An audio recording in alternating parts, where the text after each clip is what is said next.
A little tardy, but it's the WPIAL Blitz Show. My name is Bruce Badgley. As always, my good friend Ian McMeans on the other side there, and here we are. I mean, the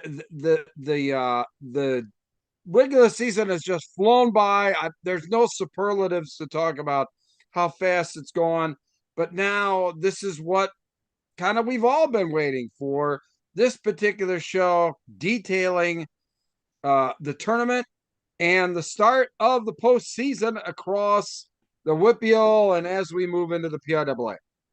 Absolutely. I'm thrilled to be doing the show once again. This is arguably one of our most packed shows of the season. We're going to break down everything across all six classifications. And, you're right. The regular season just flew by. We had a crazy week 9 that shook some things up. And, Murphy's Law, as luck would have it, right? Tonight for our biggest show, Zoom's like, oh, we need to install an update on your computer right when I try and log in. So, but we powered through that, and the show will go on, albeit 5 minutes late. So thanks everyone for joining us. We really appreciate all the fan interaction. You can chime in on the live chat if you've got questions for us during the show. Yeah. We have a ton of stuff to get through, so let's get rolling. Yeah. Let's get rolling, baby. All I just right. got done for of about an hour and 45 minute show. So let's do it again. This one might match that. So, all right. So, thank you everyone for joining us. Obviously, if you're joining us, you know where to find us on YouTube. Check us out on social media as well as all of my content on steelcityblitz.com. Had the WPIAL standings page running all year long, as well as plenty of other content. We'll have playoff previews coming up here very shortly. I actually didn't do too bad with my playoff predicted brackets and whatnot. So that was fun as well. But now You that we're just you into it, just like this show just to show what kind of a prognosticator you are with WPIAL sports. I got even with the wild cards, I guessed all of the wild cards correctly. So there was a couple that were kind of up in the air, but we'll talk about that Yeah, but nevertheless. before we get too far down the road Yeah. here, you were on the KDKA Oh yeah. broadcast, last week. Yeah, Just we give can us talk about a that. brief summary, about that before we dive into all the data. How much fun was that for you? Oh yeah, well, thank you. Yeah, that was great. So Carlos Zovko, the WPIAL insider, who's the usual co-host for the Friday night scoreboard show, was getting married last weekend. So first off, congratulations to Mr. and Mrs. Insider. And Carlos, great. He's awesome. He's got firsthand knowledge of a lot of players and coaches and programs and all that. And Carlo used to work in college football recruiting. So he's got, he can watch film and know like, oh, this kid's, a D1 talent or an FCS talent and has a lot of connections there as far as where kids are getting recruited, things like that. So, I'm more of a look at the big picture storylines kind of guy, as people know from watching the show, right? I am amateur WPIAL historian, and I was invited to come on as the sort of color analyst on the show. Paul Alexander is the host of the show, and he's awesome. He's been doing Pittsburgh sports stuff forever. So we did it.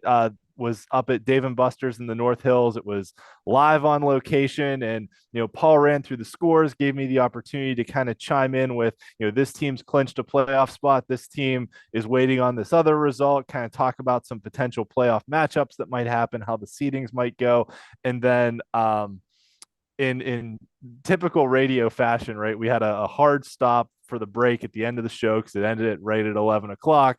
And we had just run through the 2A stuff. And Paul looks at me and says, do you think you can run through all the teams that clinched in 1A in 1 minute? And 1A has the most playoff teams, has 16 teams. I was like, I can do it. And I just like blitz through them. People who have watched this show are aware of how fast I can talk and how much I can talk. So, I had to give it in a very succinct amount of time, but I got through it in like 45 seconds. And, Paul had some very nice things to say about me for getting through all those teams in 45 seconds. But no, it was great. It was a lot of fun. I was very honored that they included me in the show. And, maybe I'll get to do it again. Got to do it once last year, filling in for Carlo, got to do it once this year. And we've had Dan Zangrelli, who does the play-by-play for their Friday night radio broadcast, on our show a couple times, and he's awesome. So KDK is going to keep doing their radio broadcasts of one premier game each week leading up to the WPIAL championships. They'll have coverage of all the WPIAL championships, and then they'll carry the WPIAL teams through the state playoffs too. Last year they broadcast all 6 state championship games, which was pretty cool. So but it was a really cool experience. I got to meet Dan fun. for the first time out there at the championships last year, so which was great. Yeah. So thank you to the KDKA folks, and thank you for any fans of this show who may have tuned in and heard me talking on Friday night running through the scores. I appreciate all the support, and everyone that follows, that interacts and all that. Had some very nice messages on Twitter this week. So really appreciate everyone chiming in to hear me talk about football, because I love it, and I hope that other people enjoy how much I enjoy it. Well, I do, and I want to be that guy to say, I knew him when. No, great job, my friend. Great job. Very happy for you. So let's get started. All right, let's roll on. So let's talk about week 9 first, then we'll get into the playoffs. So there were some big results in week 9, and the biggest win of the week goes to Ringgold, because they beat Chartiers Valley for the first time in 30 plus years and ended a 43 game conference losing streak. And you may remember a couple weeks ago. Did they tear down the goalpost? You may remember a couple weeks ago, Ringgold actually had to forfeit a game because there was allegations about hazing into their program. So they forfeited a game. They took a week to do an investigation. The investigation basically didn't turn anything up. So they got back on the field, but this was a Ringgold team that entered this season with the longest losing streak in the WPIAL. I think it got to 27 games before they won earlier this season. So they snapped their long overall losing streak, and then they snapped their conference losing streak, which for a program that's been in, down in the dumps, had some turmoil this season, had some adversity, to end the season by ending this losing streak is just a great accomplishment for Ringgold. So congratulations to the Ringgold program. They get my biggest win of the week. But now let's talk about some of the other games. The games of the week: after Montour beat Aliquippa at the buzzer 2 weeks ago, they got taken to overtime by West Allegheny. West Allegheny stopped Montour on the goal line on 4th down, then turned around and scored a touchdown. Roman Police scored the game-winning touchdown for West Allegheny. So congratulations to the Indians for that win. What a game. The Jefferson Morgan California game was wild. Jefferson Morgan was up like 28-14, cruising along. Cal scored a touchdown to cut it to 28-21. And then Cal got the ball and turned it over, and it looked like Jefferson Morgan was just going to be able to run out the clock. And then there was a high snap in the shotgun, and Jefferson Morgan fumbled it, and Cal recovered it at like the 10-yard line. So then Cal had 1st and goal at the 10 with under a minute to play, and Cal scored a touchdown and went for 2 in the win, and Jefferson Morgan stopped them. And for Jefferson Morgan, that was their first outright conference title since 1989. So congratulations to the Rockets. They shared a conference title in 2006, but first outright conference title in a long time. And then Peters Township and Bethel Park, those two teams in what was the KDKA game of the week last week, they went back and forth all game, and just a heck of a matchup in 5A. There was a bye on the line there, and Peters came out on top. They scored a touchdown in the late 4th quarter to win that game. Peters put together like an 8-minute drive at the end of that one to win it. So congratulations to all the teams that won. The upsets of the week: Greensburg Salem beating Southmoreland to force a 3-way tie in the middle of the 3A Interstate Conference, and then Beaver topping Avonworth to force a 3-way tie. That was a shocker to me. Yeah, at the top of the 3A Western Hills Conference. And coming into the season, we were all really high on that Beaver team, and we just said it's a shame they're playing in a conference with Avonworth and Central Valley. But this result was a big one for Beaver, and it actually got them a bye in the playoffs. Or no, it didn't get them a bye. It got them number. No, it did get them a bye. Yeah, they got a bye. It got them a bye in the We'll playoffs too. find out So in a little while, yeah, won't it got them a bye. And then some other noteworthy results. North Catholic, my alma mater, won what was essentially a wild card play-in game with Hopewell in an absolute shootout. We'll talk more about that game in a minute. And then Neshannock beat Laurel in a head-to-head matchup for the 1A Big Seven Conference title. And in a very meaningful game in the 2A wild card race, Olsh beat Keystone Oaks in a non-conference game by 1. So that will come into play later when we talk about the 2A bracket and how that got seeded. So our WPIAL Blitz player of the week is Patrick Smith from Mount Lebanon. Mount Lebanon started the season 0-6 and bounced back to win 3 out of their last 4. Made the playoffs. And Patrick Smith, in a game that Mount Lebanon had to have to get in the playoffs, put up 183 passing yards, 185 rushing yards, 5 total touchdowns. So congratulations to Pat Smith and the Mount Lebanon Blue Devils on a great performance this week and getting into the playoffs. Some other top performers this week. We did have a few members of the 6 touchdown club, but I am going to break with my tradition of normally I say if you score 6 touchdowns, I will show your highlights, but we have so much to get through with the playoffs. We're not showing highlights this week. So, Radon Kadura from York had 6 touchdowns. James Armstrong, freshman quarterback from Hopewell, has really helped turn things around at Hopewell, put up 5 total touchdowns and over 400 total yards in that shootout with North Catholic. So Hopewell lost, didn't make the playoffs, but watch out for Hopewell next year. They're definitely a team on the rise, especially with this freshman quarterback and what he's been able to do this season. Devontae Dean from Carlinton, in a game Carlinton needed to win to break their 23-year playoff drought. Had 6 total touchdowns. Minaj Lucas joined the 1,000 club at Highlands with a 5 touchdown performance. And then Ben Hayes for Bentworth snapped their playoff drought, got the Bearcats in with a big 5 total touchdown performance, 3 touchdowns on the ground, a receiving touchdown, and then threw a touchdown pass on a halfback option play. So great performances all around this week. Congratulations to everyone. So let's talk about streaks. Our overall winning streaks, Montour with that loss to West Allegheny leaves just a handful of teams with unbeaten records heading into the postseason. So Montour drops off that list. Fort Cherry got their 24th straight win over WPIAL competition with their blowout of Sarah Catholic. And then on the losing streak side, Apollo Ridge topped Ligonier Valley 31-28 to end an 8-game losing streak. Everyone else's losing streaks pretty much continued and will carry on into next year because none of those teams made the playoffs. Yeah, Ligonier Valley, just one that I've been scratching my head on a couple years on. Obviously somebody who recently moved out into the WPIAL to kind of upgrade its competition, but so often, teams maybe kind of overstep their bounds, and maybe Ligonier Valley's one of them.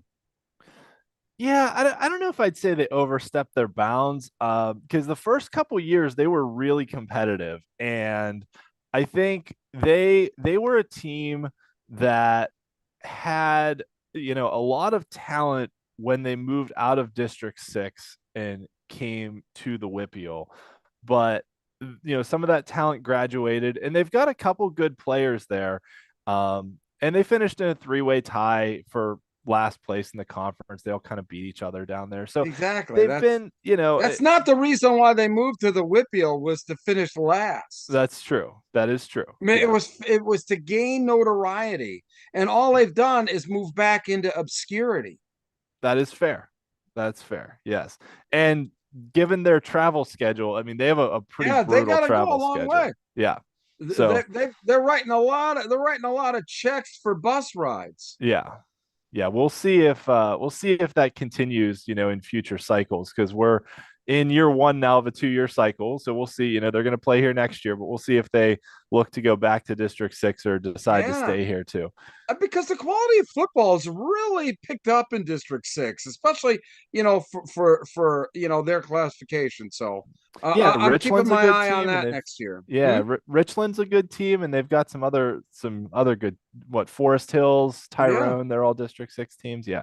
All right. So conference. The conference winning and losing streaks took some hits this week on both sides. Obviously, Ringgold with that huge win, ending that 43-game conference losing streak that dated all the way back to 2018. So, congratulations to the Rams. Awesome win for them.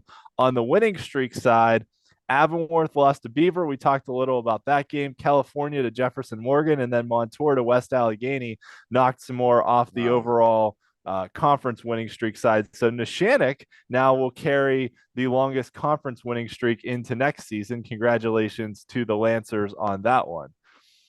On playoff streaks, everyone that had a decade plus playoff qualification streak also made it this year. So a lot of familiar faces in the field, but we had 2 of the 5 longest playoff droughts end, with Carlinton qualifying for the first time since 2001, and then Bentworth qualifying for the first time since 2014. So congratulations, or 2015. Yeah, it was the year. Sorry, it was 2015. It was the year before we moved to 6 classes. So congratulations to Carlinton and Bentworth on their playoff qualifications. I will say on the playoff appearance streak side, though, Bell Vernon and Washington both had to get wild cards in order to get in. So some of those were a little bit dicey on, those teams being able to continue their playoff runs. But Aliquippa and Thomas Jefferson, 30 consecutive years in the playoffs. What an incredible streak for those 2 schools. Yep. All right, so let's talk about some individual accomplishments. This year, we had 5 players join the 1,000 club of passing and rushing for 1,000 yards in the same regular season. Hard to believe that it only happened for the first time in WPIAL history in 2013. But since then, we've had 24 occurrences. 21 players have done it. We had 4 players get in last year. Jaden Floyd from Leechburg's the only repeat player. So congratulations to Jaden for joining the 2-time club, which now has 3 members between Sky Moore, Matt Seg, and Jaden Floyd. And the one name you may not see on here is Matt Seg, but he was way over 1,000 rushing yards, but was hurt early in the year and had to just play running back, so he couldn't play quarterback. But Matt Seg is back to being fully Matt Seg now, entering the playoffs, that he's playing quarterback again. So, but congratulations to Jaden Floyd, Houston Guzman, Minaj Lucas, Raydon Kadara, and Jacob Stevenson for all reaching this really tough milestone. I mean, think about it: 1,000 rushing and 1,000 passing yards in a season. That's a lot of offense coming from one player. Well, it is, and I think it's one that, I mean, as far as the skill set goes, I mean, that's very special, because that's very special toughness. I think it's more of a toughness aspect than it is anything else, because certainly when you're carrying the ball that often, I mean, that's got to affect your passing, because you're getting beaten up pretty good. Let's face it. Oh yeah. And the one other thing I want to mention here too is that Jaden Floyd and Houston Guzman are both single A players, and Raydon Kadara and Jacob Stevenson are 2A players. Minaj Lucas at Highlands is in 3A. But you figure all 5 of these guys are They're in probably going smaller both ways. classifications and probably playing both ways. So not only, you're right, yeah, that's exactly it. Not only are they putting up, all these numbers on offense, but they're probably not getting much of a break at all during the whole game, which makes the accomplishment even more incredible. That's a great point. All right, so let's talk about playoffs just real quick before we get into all of it. That in 6A, 4 teams qualified. In 5A, 3A, and 3A, it was 12 teams. In 4A, it was only 8 playoff teams because of where the WPIAL champion has to enter the statewide bracket. So if people out there are upset about only 8 playoff teams in 4A and the limited field, it's not because of the WPIAL. Be mad at the WPIAL for how they seeded teams. Don't be mad at the WPIAL for there only being 8 teams. That's because of where the PIAA put the WPIAL champion in the statewide bracket. So Well, and that has that's a lot to it has a lot to do with the number of 4A teams in the state too. yes. Remember, Yep, we that's correct. talk a number of times about the 4A classification being the classification that's the true representation of football across the state. There's just more 4A teams across the state, limiting the amount of teams from the WPIAL that can get in as much as where it enters the tournament. Yes, that is correct. Yes, but because of the WPIAL champion entering in the state quarterfinals, there's only 3 weeks available for 4A playoffs to happen Right. in the And it's WPIAL because side. some of the other tournaments start a little bit earlier, like, District 1. I mean, they've got basically just 2 weeks and then boom, they're in. Yeah. So District 4 as well. Yep. Yep. And then in 2A and 1A, there's 13 and 16 playoff teams. But as you can see from the chart, there are wild cards in every classification. So I thought we should probably talk a little bit about the wild cards because this was the first year we kind of had the human element of it. So did they get it right? Well, based on who got in on the wild cards on the middle column here and who would have been Wow. in based on the old system, a lot of it is the same. The only one that was a toss up that I couldn't figure out based on new versus old was the Bell Vernon West Mifflin decision in 4A, but I think they probably got that one right, taking Bell Vernon. But let's talk about 5A for a minute. So the Yeah. wild cards they chose, South Fayette and Latrobe, both had 500 or better records. Who would have been in the old system would have been 2, 3, and 7 teams. And we would have had the same debate we had last year, which is you've got a 3-win team in the playoff and a 6-win team sitting at home. This doesn't seem right. So I think the WPIAL got this one right, that they put 2 of the better teams in the playoffs. And I mean, let's be honest, Latrobe beat both Gateway and Plum head to head. So Latrobe had a good case versus the old system for why they deserved that last wild card spot and ultimately got it. And South Fayette having a winning record, I deserve the spot as well. So I think they got that one right. And then in 1A, we've talked all year about how the Tri-County South is kind of the weakest classification in 1A. They typically don't perform very well in the playoffs and so on and so forth. They don't perform as well in non-conference play usually, although they won some games this year against some weaker 2A teams. But Carmichael's would have been the 4th place team out of the Tri-County South. The WPIAL committee chose Brentwood for the last playoff spot, the last wild card, but Brentwood only lost by 1 to Jeanette on a last second touchdown and 2-point conversion. So I thought that was a good choice. I thought taking Brentwood showed that they actually paid attention to who they played, quality of competition, and how they played against them too. That if Jeanette was in the field, that Brentwood should have been in as well. Yeah, no, and at least and I think that was the whole idea of why they instituted is there was so much backlash for 8-2 team for Woodland Hills, quite honestly, not getting into the tournament last year. It's nice that that they took that to heart and said, we've got to fix this because we can't allow that to happen in the future, right? Yeah, that was exactly it. The Upper St. Clair and Woodland Hills example from last year, they both had winning records and had wins over teams that made the playoffs, but either didn't get in via the wild card or Upper St. Clair wasn't even eligible for the wild card because of where they finished in their conference, even though they had better metrics than the other wild card teams that did make it last year. So they got it right this year. Good job to the WPIAL committee for getting the wild cards right. But we got to talk about the other side. So what Yeah, the happened one with thing these we three-way didn't touch ties? on yet is seedings, which Yes, is the which other aspect that so we'll get to that. I'm going to talk about right now. So Okay. what happened with these three-way ties? So let's start. I'm going to look at 2 conferences, the 4A Parkway Conference and the 3A Western Hills Conference, because pretty much the same thing happened in both. So in 4A, as we talked about earlier, West Allegheny beat Montour in week 9. So based on the tiebreakers that we've talked about all year, right? The final standings, won the 3-way tie based on those tiebreaker points, which is the margin of victory, margin of defeat, right? But think about this, okay? I'm Aliquippa beat thinking. Aliquippa beat West Allegheny by 12 points. They lost to Montour by 1. So, the max is plus 10 minus 10, but still they're plus 9 there in that head to head, right? Montour beat West Allegheny, or Montour beat Aliquippa by 1, lost by 6. So Montour's at like a -5, basically.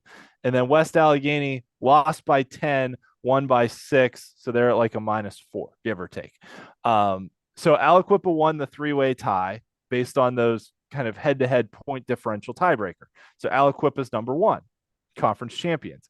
And then West Allegheny beat Montour head to head. So West Allegheny's number 2, because it always reverts back to head to head when possible. Montour's number 3. That's just how the tiebreakers work. Western Hills Conference, same thing happened. Pretty much. Beaver beat Avonworth. Central Valley had more of the tiebreaker points. So Central Valley wound up on top. Beaver was second with the head to head over Avonworth. Avonworth was third.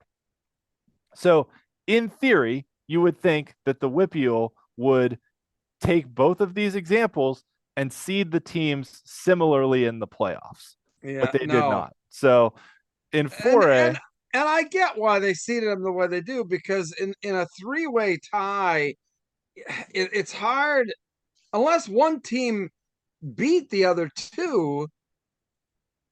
How do you do that? You really right. can't. When that's why they have the tiebreaker points to kind of help break those ties. But here's what they did, and I don't agree with it. So side by side here, right? They gave in 4A, they gave Montour, who is technically a wild card team, the number 2 overall seed. Now, I understand 8-1 record overall. You want to reward them for that. Okay. And then in 4A, because there were only 8 playoff teams, the 3 conference champions were guaranteed home games. So they had to get top 4 seeds. So that you've got Thomas Jefferson, McKeesport, Aliquippa. Okay. Now, they could have given Aliquippa a 3 seed and set up a potential semifinal rematch with Montour. They didn't do that. Okay. Now, the 3-way tie they also want to avoid conference rematches in the first round. So they dropped West Allegheny all the way to 8, which also didn't make sense. Probably should have put them at 6 and matched them up against McKeesport, but dropping them all the way to 8 against Thomas Jefferson seemed a little bit odd, considering they finished in a 3-way tie with those other 2 teams. I understand they didn't want to have TJ and McKeesport and Mars matched up, TJ and Bell Vernon or Trinity, but nevertheless, they could have done something different here. The real issue I have is if you're going to seed them this way in 4A, you probably need to look at 3A the same way, but they didn't. They seeded them based on the way they finished in the tiebreaker according to their own, the WPIAL's own tie-breaking procedures. Central Valley at a 5-5 overall record got the number 2 seed in 3A. Now, granted, they played a really tough schedule, and some of that's a reflection there, but so did Aliquippa. Their other loss was to Penn Hills, who's a 5A team, 5A playoff team. So Central Valley at 5-5 overall got the number 2 seed in 3A. And then Beaver was the 4 seed, got the last bye. 3A is a little different because with 12 teams, you got the top 4 getting byes. And then Avonworth was the 5th seed. So Avonworth will play a first round game, could play Beaver again in the quarterfinals. But nevertheless, in 3A, they followed the standings order that their own tiebreakers put out. In 4A, they didn't. They switched it up. And to me, for consistency's sake, this makes no sense. Like, if you're going to do something one way, you got to be consistent about it for each application. It sure looks to me like they thought that the Western Hills Conference was, the best conference, in I mean, out there. That's why if you look at it there, it's the other teams, the Western Hills basically got the priority and everybody else got the rest. But does it really matter if all the teams are playing the same amount of games? I don't think so. They ultimately are playing the same amount of games. And yes, I understand that in a preliminary round game, they gotta, they might be playing a different team or a tougher team, but ultimately they got to beat everybody. So, I mean, I get what you're saying. Yeah, it's I more don't think it's more the that big order of the teams.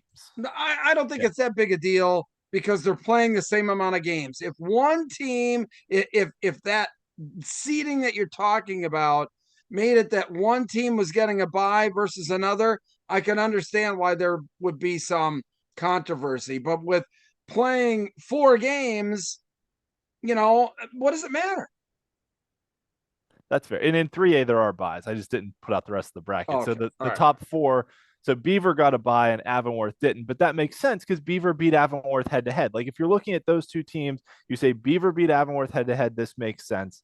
And those three, it was right. Avonworth beat Central Valley. Central Valley But beat in Beaver. but in So yeah. 4A they got no buys, Right, basically. 4A they got no buys. Okay, all So right. yeah, but I think I'm just saying for the ordering of teams, right? If you're saying Central Valley won all of our tiebreakers that we put out, and we say this is how we're going to break ties, then Aliquippa won those same tiebreakers in 4A and should have been the number 2 seed, Yeah, right? but they didn't come out with exactly how they were going to determine the tiebreakers. They just basically said that the committee's going to determine it, right?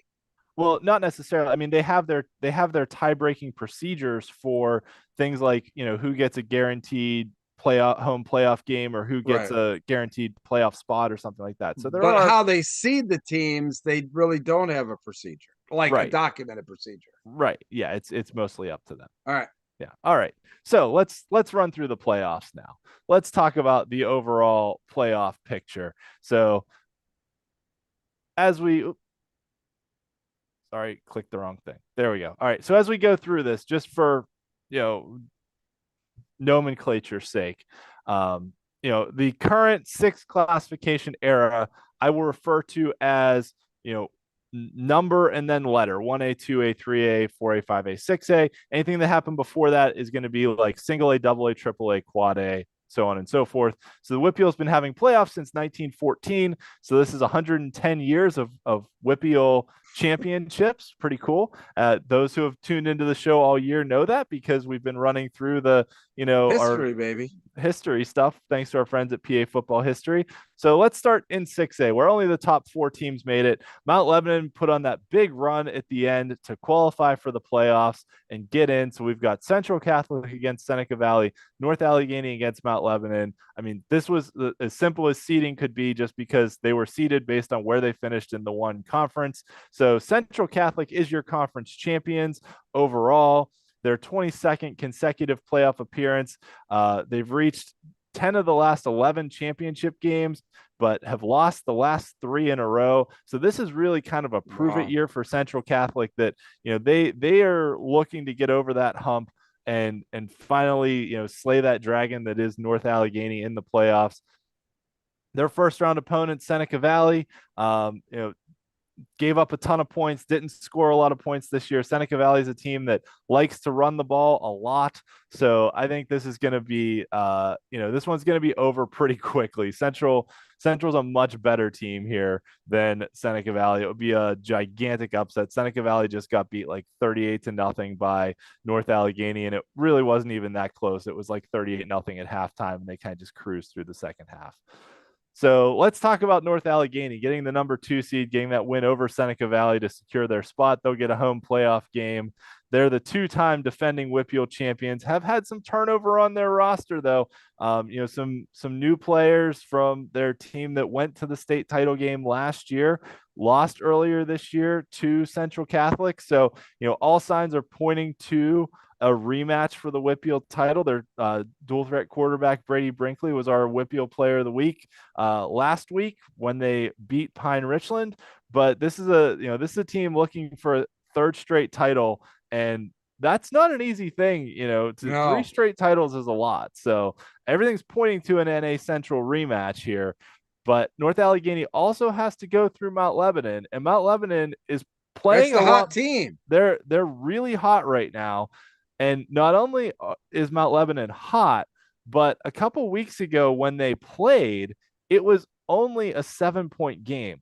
Mount Lebanon only lost that game 28-21, and North Allegheny blocked a punt in that game that then set them up for like basically a 5-yard touchdown. Like they recovered it on the 5-yard line. So, I think this game might be a little bit closer than people think. Granted, it's at North Allegheny, but Mount Lebanon winning, 3 out of their last 5 games to get into the playoffs and the two losses were by 7 to North Allegheny and by 8 to Penn Hills. So Mount Lebanon's playing much better football here down the stretch, and it's hard to discount a hot team, especially one that's found some offense and put up 42 points each of the last 2 weeks. So don't count Yeah. Mount Lebanon and Patrick Smith, their dual threat quarterback. And I think he's only a junior, so he'll be back too. But this is definitely a team that's turned it on halfway through the season. And those are the kind of teams that you really like. I mean, look, I don't believe that Mount Lebanon is going to win the 6A, but they have a real legitimate shot to get to the championship game, I think. Yeah, they've got a chance to pull this upset, I think, on North Allegheny, and it would definitely be an upset. But I think they have a puncher's chance. But really, even with a puncher's chance, North Allegheny is still going to be the heavy favorites to get to the title game for the third straight year. And North Allegheny's head coach Art Walker is amazing, and we had him on our show last year. That guy's all business, man. Art Walker. I tell you what, I got to meet Art. Well, we had him on the show last Yeah, year. we I did. mean, he's all business. Yes. Yeah. Oh yeah. He eats, sleeps, and drinks football, and just everything about him is just all about football. And yeah, it's pretty cool. But I think, at the end of the day, I think it's gonna be Central and North Allegheny once again for the 6A title. All right.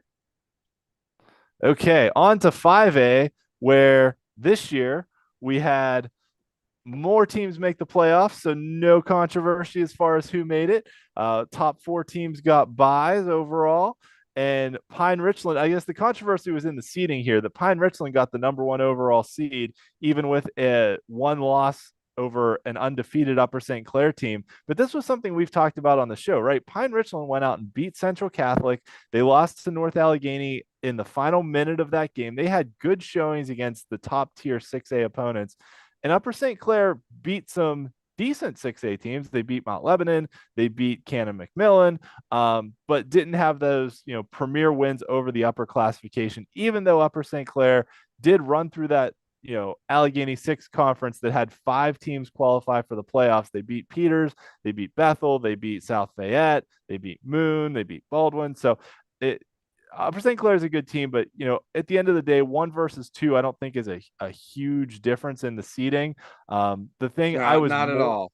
the thing I was more surprised by actually was that they put Upper St. Clair and Peters Township, the top 2 teams, from the Allegheny 6 conference, and Peters being the defending champions, that they put them on the same half of the bracket. I thought they might split those 2 teams on, even if Peters was kind of the true number 3 seed, I thought they might put them at number 4 just so they wouldn't have to play a potential semifinal against Upper St. Clair, their conference foes. But nevertheless, I think the bracket shakes out pretty well. So starting at the top with Pine Richland, they got had a tough schedule, played their way through it, beat Central Catholic early in the year, lost to North Allegheny right at the end, but just dominated the rest of their conference. The thing to watch with Pine Richland, though, is injuries. Their quarterback, Aaron Strader, was injured late in the game against North Allegheny a few weeks ago. So we'll see if he's able to come back for the playoffs. Getting that bye week will help, but, depending on what he's able or not able to do. He also likes to use his legs, could impact things, but Pine Richland's got a really good running game. McLean Miller's a good running back. They've got arguably the best defensive back in the Whippeal, and Jay Timmons, who's the son of former Steeler Lawrence Timmons. So Pine Richland's a really good team and very deserving of the number 1 overall seed. Very, very capable of making yet another run to the Whippeal title game, where they've been for, I think, 3 or 4 straight years now, at least. So yeah, Pine Richland, very, very good. Yeah, and Coach Ladon, I tell you what, pretty Yeah, special guy. yeah, yeah. Upper St. Clair is the number 2 seed. Really bounced back after missing the playoffs last year. They missed the playoffs with an 8-2 record because of the Whippeal's tiebreaker. So if they had had the wild card system they had this year, probably wouldn't have happened. But nevertheless, the year before that, they lost in the Whippeal championship game. Upper St. Clair's a storied program, and they've got a heck of a squad there between Hellman the quarterback, Dahlem the running back, and everybody else they've got. So St. Clair's a very dangerous team and very capable of running the table here. Multi-time, 7-time WPIAL champions, 2-time state champions. And with the way 5A is shaping up statewide, whoever wins the WPIAL is going to have a very good chance to win the state title too. Peters Township. They will just keep in mind. Just all I want anybody to do. I'm just a suggestion for everybody who's watching this show. Just go in and look at the District 3 5A playoff bracket. Just do it, okay? And enough said. Yeah.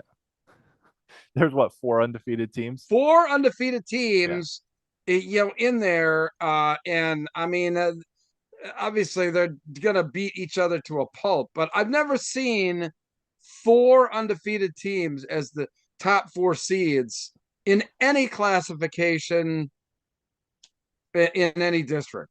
Yeah, that's pretty rare. So all right. And that doesn't include Bishop McDevitt, who's in 5A. Remember that. Yep, that's right. That's right. So Peters Township has one of the WPIAL's leading passers in Nolan DeLucia, the defending WPIAL champions, and their wide receiver, Nick McCullough. He just took over the game last week against Bethel Park. That kid was unstoppable. They just could not stop him when he had the ball in his hands. So Peters, even though they're the number 3 seed, they're the defending champs, very dangerous squad. They're very capable of making a run. And the potential Peters Township Upper St. Clair semifinal would be like appointment viewing if they get to that point, because that's going to be an incredible game. Woodland Hills at the number 4 seed won the Big East Conference title. There we go. Took me a second to remember what conference they were in. They won the Big East Conference title. They've been, excellent all year. The story for Woodland Hills entering the playoffs is injuries as well. Their record-setting quarterback who broke the school passing yard record earlier this year, Cam Walter, unfortunately suffered a season-ending injury. So Woodland Hills is going to have to figure out who's playing quarterback and how they're getting the ball in the hands of their explosive receivers. They've got some good running backs with Nesby, but Scoop Smith, their star wide receiver, is going to need someone to get him the ball. Maybe that's putting Scoop at the Wildcat or something, but the quarterback situation for Woodland Hills is now up in the air a little bit, which is unfortunate. You hate to see kids get injured and things like that, but hopefully Woodland Hills is able to figure it out. But that's the big question mark for them, is what's going to happen at quarterback, heading into the playoffs. The good news for the Wolverines is they did get a bye, so they do have an extra week to kind of figure things out in practice before they have to play a game. And they will play the winner of Bethel Park, who lost a close game to Upper St. Clair earlier this year, lost a close game to Peters Township last week. Bethel Park is the top scoring team in 5A. These guys can absolutely light it up. And not only is Bethel Park the highest scoring team in 5A with their quarterback, Tanner Pfeffer, with a loaded receiving core, their explosive running back, Javon Moore. They also got back Ryan Petrus, who missed like the first 6 weeks due to injury. And he was a guy who put up a ton of yards for them last year, both running and receiving. So Bethel's a team that's actually gotten better here late in the season than they were early in the season. This is a team, I think, that's capable of making a run all the way to the title game. I think the top half of the bracket sets up very well for Bethel Park. So don't sleep on Bethel Park in 5A. They're going to play Latrobe, who also overcame an injury to their best player, Alex Tash, the Penn State commit, who's just a fantastic overall player. But he had a shoulder injury, suffered halfway through the season, but Latrobe held it together. They beat Gateway a few weeks ago, and what was a decisive result for them to ultimately get into the playoffs. Played a relatively tight game that they lost against Penn Trafford last week, but Latrobe getting that last wild card, really nice for them after moving up from 4A to 5A. We had their head coach on at the beginning of the year, in our season preview show. That was cool. And now seeing Latrobe get into the playoffs, a nice reward for the Wildcats to cap off their season. They kind of reinvented themselves, and you got to love teams like that. That's a really sign of good coaching when the heart and soul of a team and leadership goes down, that they can rise back up. And now who cares about what happened? Up until this point, they're in the postseason. Let's see what they can do.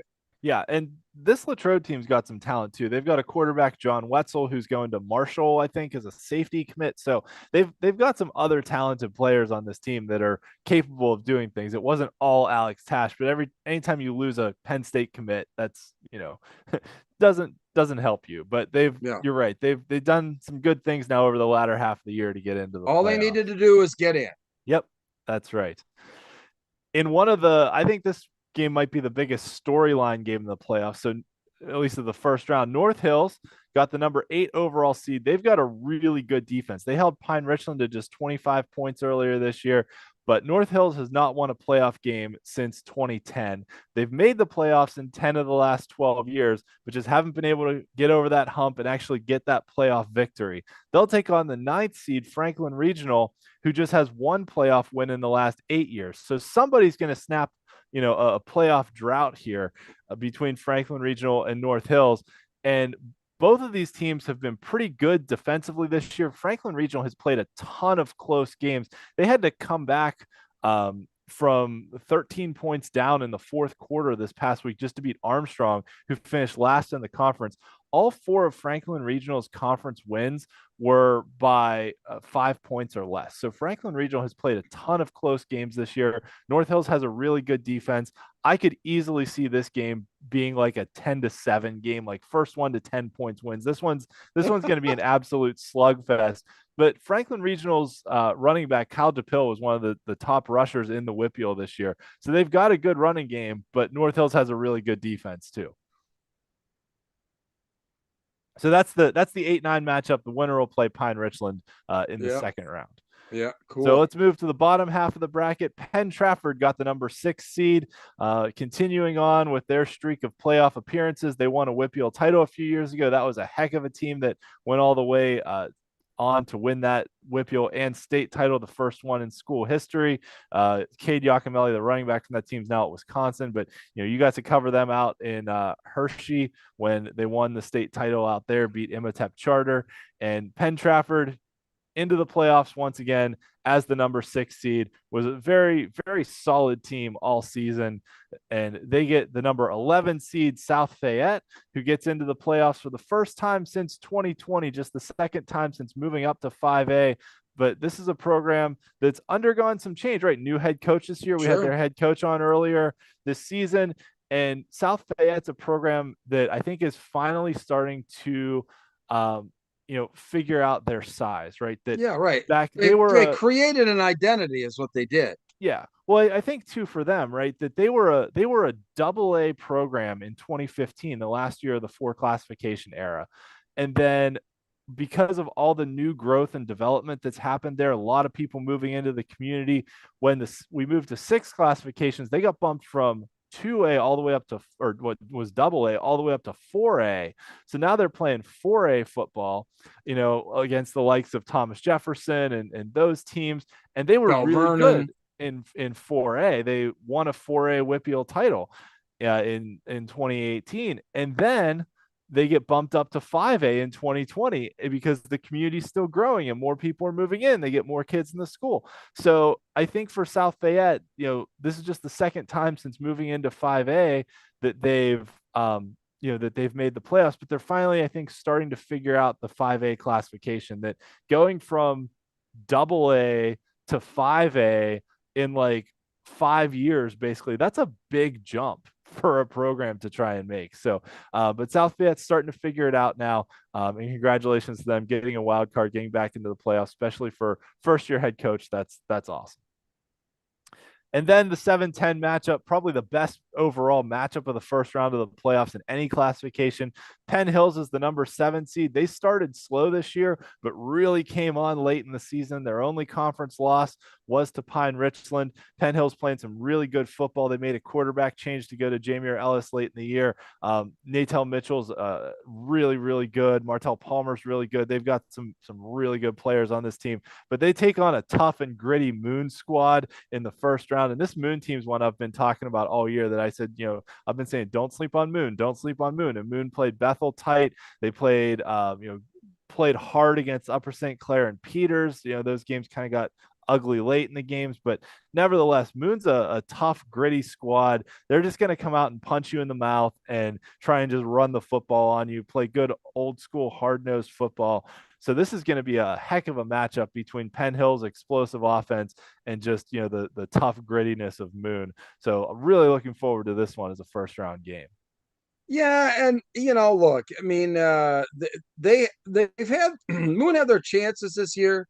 Unfortunately, I think that just a little bit. I think just gonna have a tough time. I mean, coming through on this one, I really think they're gonna have a tough row in the postseason for sure. Yeah, and it's this game could go either way. This Moon Penn Hills game, and unfortunately, the winner's got to play Upper St. Clair, who's been on a mission all year after missing the playoffs. But this bottom half of the bracket is loaded with some really good teams between Moon and Penn Hills and Upper St. Clair and Peters Township. That there's a lot of different teams that could get hot and come out on top of this bottom half and get to the championship game. Yeah, absolutely. All right, on to 4A, where we've talked about the seeding already in 4A, but only 8 teams making the playoffs. So, this is going to be an absolute slugfest just to get through this, to get to the championship game. The one other thing I will mention in 4A is that the championship game, because there's only 3 weeks of playoffs, is not at Acrisure Stadium. It is at Norwin this year. So Aliquippa's streak of games at Acrisure Stadium / Heinz Field will come to an end, but we'll just call it Aliquippa's, if they continue to make it their championship streak. They made the championship game 16 straight years. It's absolutely incredible. So overall, Thomas Jefferson was the number 1 seed. After last year, where they lost in the quarterfinals, which was very un-TJ like. TJ's reached the semifinals in 24 of the last 26 years, and one of those was last year that they didn't, when they lost in the quarterfinals. Another team that just came out on a mission this year. They've got some absolute monsters in the trenches that just dominate up front, pave the way. Their running back Tyler Eber's been good. Their quarterback Luke Costco has been really efficient when he needs to be. And TJ absolutely deserving of the number 1 overall seed. Definite threat to get back on top of the WPIAL once again for the 11th time overall. But this is a loaded playoff field in 4A, and it's going to be every week is going to be a battle. And TJ now has to play a West Allegheny team that just beat Montour and is riding high on a bunch of momentum coming into the playoffs. And West Allegheny's played some really good defense this year and been able to do things offensively when they need to. So this is going to be a heck of a first round matchup. And TJ and West Allegheny have some history together too. Back when Bob Palco coached at West Allegheny, they met a bunch of times in the playoffs and for championship games and things like that. So these programs have history with each other as well, even though, different coaches, obviously at West Allegheny, Coach Chirpak still at Thomas Jefferson. He's been there forever, but nevertheless, TJ West A in a first round playoff game is just wild to me, but should be a good one overall. In the first matchup. In the second matchup, Aliquippa, 30th consecutive playoff appearance. What can you say about Aliquippa? 16 straight trips to the championship game, dating back to the time that they were playing in AA. The last time Aliquippa didn't make a championship, they lost in the semifinals to a kid named Terrell Pryor, who was pretty good. And defending state champions, been to the state title game 3 years in a row, 3-time defending WPIAL champions, but to win that 4th one would put them in elite company. There's only 2 other teams in WPIAL history that have won 4 straight titles. So we'll see if Aliquippa is able to do it. The WPIAL didn't necessarily do them any favors putting them on the top half of the bracket with TJ, but nevertheless, you got to play everybody. You got to get through them eventually. So and they are the defending state champs, and with Tyke Hayes at running back, anything is possible because that kid is incredible. And they've got a ton of other good players. Arison Walker, their quarterback Marcus Council, Senior Brooks, and they're just still stacked at Aliquippa. Yeah, they still are, and they've got what you need to make a deep playoff run, and that is transcendent players. Mm-hmm. That they can count on to kind of form that leadership that you need to really, get through a tough playoff run. And Aliquippa is definitely the blueprint for how that's done year in, year out. Yep, absolutely. And they draw Trinity in the first round of the playoffs, a Trinity team that just beat Bell Vernon in the last week of the season to secure their playoff spot. So congratulations to the Hillers. Second straight playoff appearance. They haven't won a playoff game since 2007. Their offense is really based around their dual threat quarterback, Jonah Williamson, who's a really fun and exciting player. But Trinity now, draws Aliquippa in the first round, which not the best matchup for Trinity. So we'll see what happens in this game. But Trinity did beat Bell Vernon this past week, so Trinity is also They're not going to riding be high. scared. No, they're not. They're not going to be scared. You're absolutely right. On the bottom half of the bracket, Montour got the number 2 seed. We already talked about the seeding, so we don't need to rehash all that. But Montour went to the semifinals last year, beat Aliquippa earlier this year by a point at the end of the game. And this is a Montour team that is capable, I think, of getting back to the title game for the first time in 7 years. And, they've got the streak of playoff appearances. They went to the semifinals last year. They've been kind of building themselves up here. This is a really good Montour team that I think is capable of making a run in the bottom half of this bracket.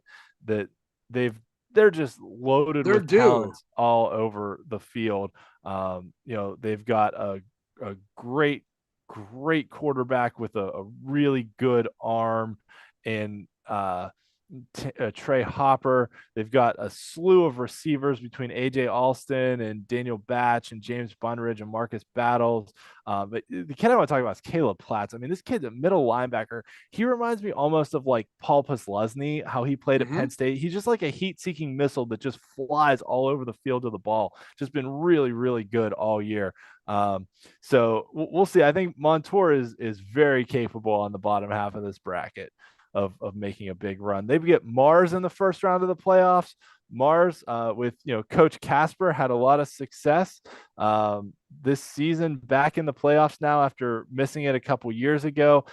Mars also kind of had to reinvent themselves this year. Their starting quarterback, Luke Goodworth, got hurt, had to turn a lot more to the running game. Nathan Walker's filled in at quarterback and done an okay job. But nevertheless, Coach Casper's son, who's also, Eric Kasparovich Jr., has really taken the helm of the running game, ran for over 1,000 yards this year. But Mars really has become a much more run-heavy outfit than the traditional Coach Casper offenses. They're a good team, and had a really tough non-conference schedule they had to get through. So we'll see how they can do against Montour. All the best wishes to their injured quarterback to get better soon. Really fun storyline that, the coach's son got to run for 1,000 yards this season. So we'll see what Mars is able to do in the playoffs. This is definitely a program to keep an eye on in the future. They're continuing to be on the rise. I'm just not sure if they're there quite yet, and got a really brutal draw against the good Montour team in the first round. And you've got to give a lot of credit to Coach K about going to the run. I mean, we know, and we've talked to him enough times to know that, throwing the football around the yard is in his blood. I mean, that's what he wants to do. But, for the good of the team and for the good of, their ability to get farther in the playoffs, he revamped the way that they run their office. And kudos to them for that reinvention of themselves. And now they find themselves, with an opportunity to, maybe surprise some people this year. Yeah, absolutely. And you're right, that reinventing of the offense was really what they had to do when their quarterback got hurt. But they've got some good receivers. Gabe Hines, a good receiver. Mason Childress is pretty good. So they have potential, and the arrow is definitely pointing up for Mars in the future. All right, the final matchup in 4A, McKeesport got the number 3 seed. McKeesport had that really tough start to the season, with their brutal non-conference schedule, but then turned it on once they hit conference play, and now are in a really strong position with their running game. The way they can do things is with that triple option attack at McKeesport is, it's tough to stop, especially in a week over week playoff setting. So McKeesport also a dangerous team, especially when they can play from the lead. Keemon Spell, their top running back, is very good. Anthony Boyd is good. So, McKeesport and their triple option just always presents a matchup problem for people in the playoffs. And they take and on and a good history there for McKeesport too. Yes, absolutely. And they take on Bell Vernon, and Bell Vernon getting the wild card after losing to Trinity. And for Bell Vernon, it's really, they've won the last two 3A state championships and just have had to kind of figure things out this year, right? They had a lot of players graduate from those teams that won those state titles. They had to move back up to 4A, and it took them a while to kind of, just like we said, figure it out this year, and they're slowly getting there. But it's been kind of an up and down season for Bell Vernon. They've already played McKeesport this year. They played in a non-conference game, and Bell Vernon lost 28-7. So uh, uh, I have a hard time seeing Bell Vernon win this game based on previous results. But Coach Humbert's a great coach. Don't count him out Yeah, in the playoffs. They play really, really tough, hard-nosed defense, especially. But I think this is going to be a tough road for Bell Vernon. I agree. All right, on to 3A, where Amani Christian won their first outright conference title in school history. So congratulations to the Saints. We had their head coach on, Coach Johnson, on back on our season preview show. And, now for them, just getting that title, getting that top seed in the playoffs, getting that first round bye, things set up really well, but they're going to have a tough semifinal game against whoever comes out between Beaver and Avonworth, because those are two good teams. And don't sleep on Highlands as the number 9 seed here in the bracket. Highlands played Amani Christian to a 12-10 game earlier this year. So don't sleep on Highlands being a team that could potentially make some noise in the playoffs as well.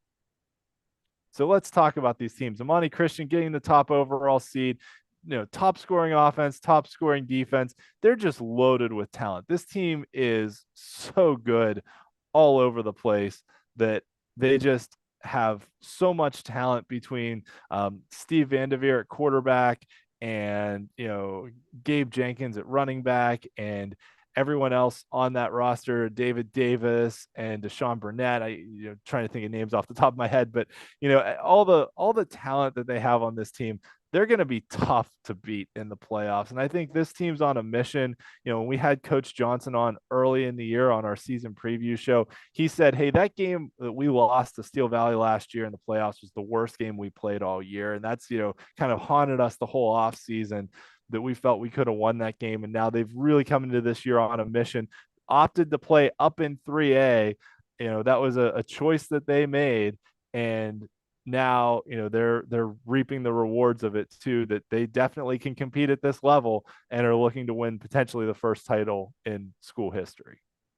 Yeah, 3A. I mean, up until I think you get to, a state championship level, I think that, boy, it's hard for me to imagine that Amani, not making it to the PIAA championship. But that's just me. Yeah, well, and we'll see how the WPIAL playoffs play out, because there are some good WPIAL teams here that they're going to have to get through, including the number 2 seed Central Valley. They've got a really dynamic rushing attack with their 2 running backs that can really do a lot of special things. Mason Dixon and Jance Henry. Jance Henry missed a few games earlier this season, but with them both healthy, they're both averaging over 6 yards a carry. Stephen Rutherford at quarterback hasn't had to throw the ball a ton because of how well they've run the ball. And then Braddock Ambrose, the sophomore quarterback, who had to step in and start a game, and I think was our player of the week that game. He threw for like 5 touchdown passes. So Central Valley has the history, has a great coach, got the number 2 seed. I would not be shocked to see them make a run all the way to the WPIAL title game because they just played a brutal non-conference schedule as well. I mean, their non-conference schedule was basically like playing the 4A semifinalists in their first non-conference game. So Central Valley, very, very good team. Elizabeth Forward at the number 3 seed also has had a great year. They've got a quarterback in Ryan Messina who can throw the ball all over the yard, and a multi-purpose running back in Charlie Nagood who can just do everything, rushing, receiving, everything else. And then a dominant D1 lineman in Chris Climbs, who they like to run the ball behind and can do a lot of things to disrupt on the defensive side of the ball. So this is a good Elizabeth Forward squad that really just rolled through the interstate conference, kind of like we expected them to, even though they had some struggles in non-conference play.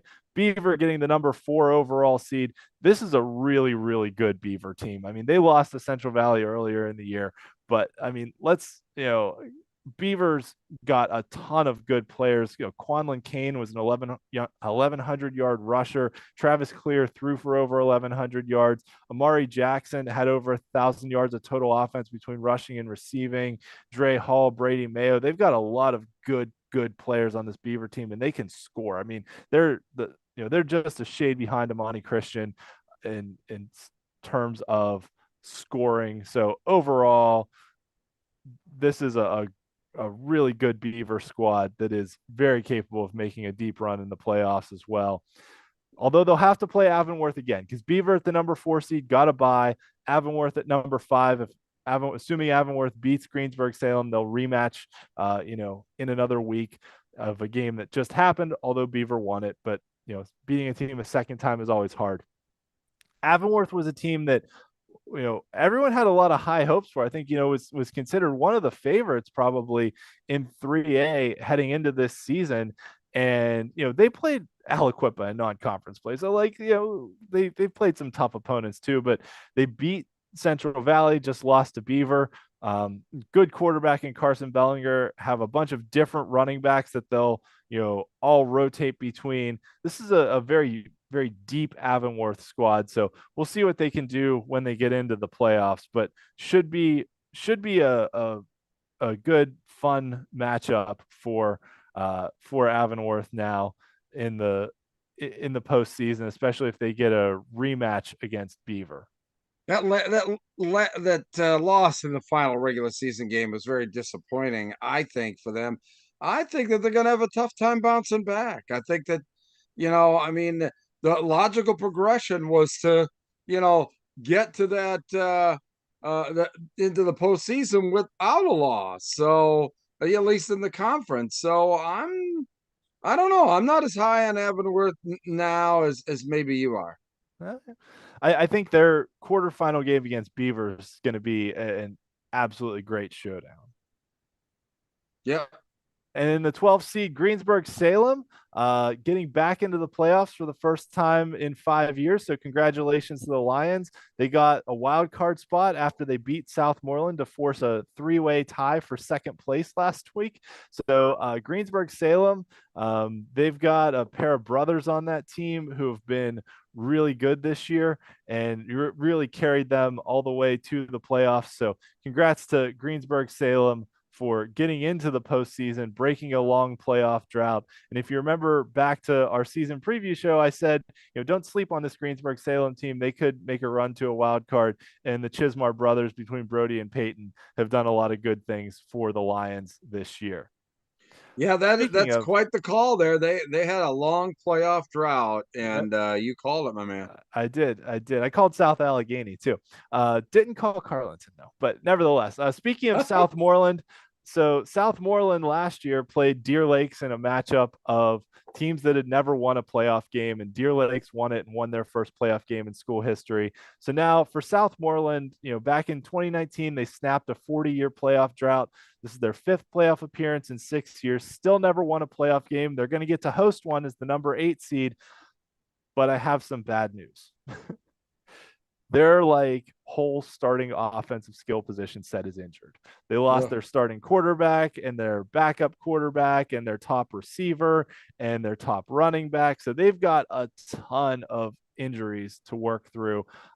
They also, I read in an article, had some players that might not be eligible for the playoffs because of transfers. Because Southmoreland has a co-op with another school, and some of the kids that were at Geibel Catholic that Southmoreland has a co-op with, like transferred there late, so might not be eligible for the playoffs. So they've got just some roster question marks that they're going to have to figure out for the playoffs. And Southmoreland's been a team that we've really been pulling for. We talk about them a lot on the show. Would love to see them get over the hump and finally win a playoff game. But I just don't know if this is the year because as the number 8 seed, I think that that was really pushing it for them to even be considered to be favored in their first playoff game. But well, I mean, it's it's an 8-9 game, so it's it's a toss-up game because they're playing Highlands, who's the number 9 seed, who got a wild card, but Highlands has their dual threat quarterback Minaj Lucas, who's a 1,000 player, and he's been really good. We've shown his highlights multiple times this year. He's had a couple 6-touchdown games that we've shown, and Highlands is a talented and deep squad, and Highlands plays some good football overall. They can score. And like we said earlier, they played Amani Christian to a 12-10 game earlier this year. So if Highlands can get by Southmoreland, which I think they can, then things set up pretty nicely for Highlands in a rematch with Amani. Although I don't know if that'll be a 12-10 game this time around. It might be more like a 42-40 game. Yeah. But nevertheless, this is a Highlands team that has a lot of potential to at least challenge Amani in the second round. And for Highlands too, I should also mention it's been a decade since they won a playoff game. That this is their 4th consecutive year in the postseason. Their last playoff win came in 2014. So this is a game between Southmoreland and Highlands now, where you've got a team that's never won a playoff game against a team that hasn't won one in a decade. So someone's going to have a really nice story coming out. Yeah, somebody's gonna break through. Yep. All right, moving to the bottom half of the bracket. The winner of this game will take on the number 3 seed Elizabeth Forward. Deer Lakes getting into the playoffs once again after last year, where they won their first playoff game in school history.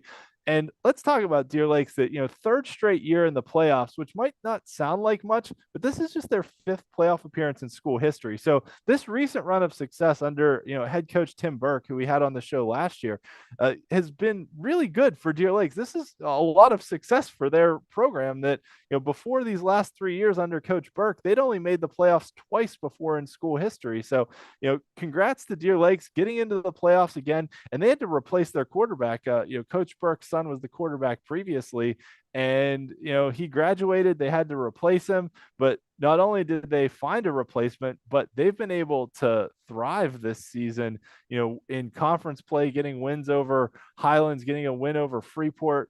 Jake Fleischer, their quarterback, Zach Grant, their leading receiver, Zaire Williams, their top running back, all doing good things. But I think where it starts for Deer Lakes is down in the trenches. Last year when we had Coach Burke on the show, he talked about how young they were on the offensive line and the size they had on the line as well, that they've been able to do some things, in the trenches, that having that consistency and the size they have sets themselves up nicely for, potentially winning their 2nd playoff game in school history. Yeah. But to do that, they're going to have to play some really good pass defense, because North Catholic, my alma mater, just won a shootout with Hopewell to get into the playoffs.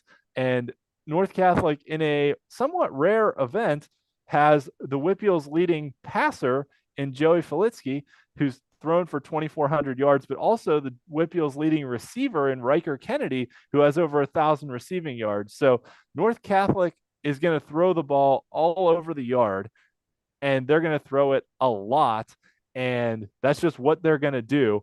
And Deer Lakes is going to have to stop it. And the problem for North Catholic is they haven't been able to stop anyone on defense all year. You see, they're giving up, they can score, but they can't stop anybody. They're giving up 30+ points a game.